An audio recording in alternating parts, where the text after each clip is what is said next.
Today, I would like us to talk about something we often leave out during conversations about art and creativity. During my painting process, there's always a part where I feel like I've ruined the image and that the painting is a failure. At the start, I'm thinking, this thumbnail looks really good. And then a few hours later, I'm like, oh my god, I've messed up, haven't I? It's ruined. Then after rendering it for a few more hours, I go, this is not so bad. And then towards the end, I'm like, it's alright. I could definitely do better. And I'll try to do better next time. And of course, on the next project, it's the same story.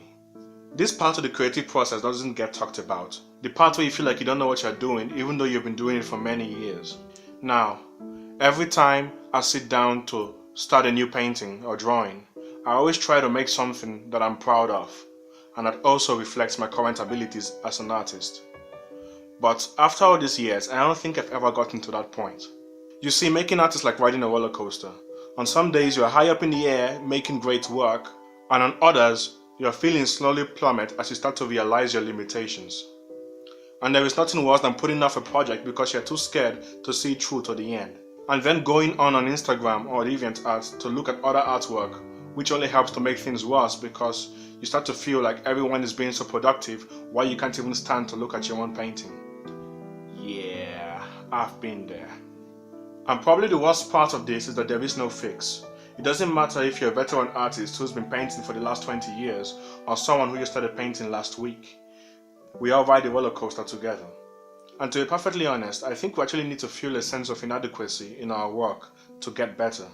The moment I go, I'm the best artist in the world, is the moment I stop growing as an artist. Now, I wish I could say here are 3 steps to take to get over this feeling. But the more I think about it, the more I realize that the only solution is to remember that we do not create art for ourselves. I spend so much time at home painting that I sometimes forget that how I feel about my artwork doesn't matter because it is not for me. A few months ago, I had to create a painting for a friend who was about to leave the country. Now, I had promised him this painting for years, but I had never gotten around to doing it because I felt that my abilities weren't where I wanted them to be. Even though deep down I knew that my abilities were never going to be where I wanted them to be.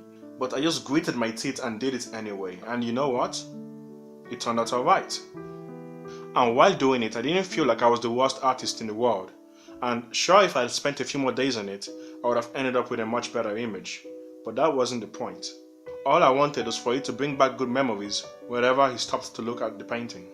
I wasn't worried about how it would look in my portfolio, or how the online community would judge it. Now, it is really easy to compare your final product to what you envision in your head, but you really can't expect your work to live up to that. Ideas are easy. Turning those ideas into something physical is very, very hard. And no matter how your final product turns out, you should be proud because it exists. Most people don't even get that far. But if you've ever felt this way before, I just want you to know that I feel this way too. And so does every single artist who has ever lived. The thing is, we don't talk about it because it's a very personal subject and no one likes to talk about their flaws and defects. But I hope that this video has helped, even if just a little, to shed light and dispel the notion that you are the only one who feels this way. Because you're not. I'm stylesosunde, this has been Art Flow, and remember, eat, sleep, art. Bye.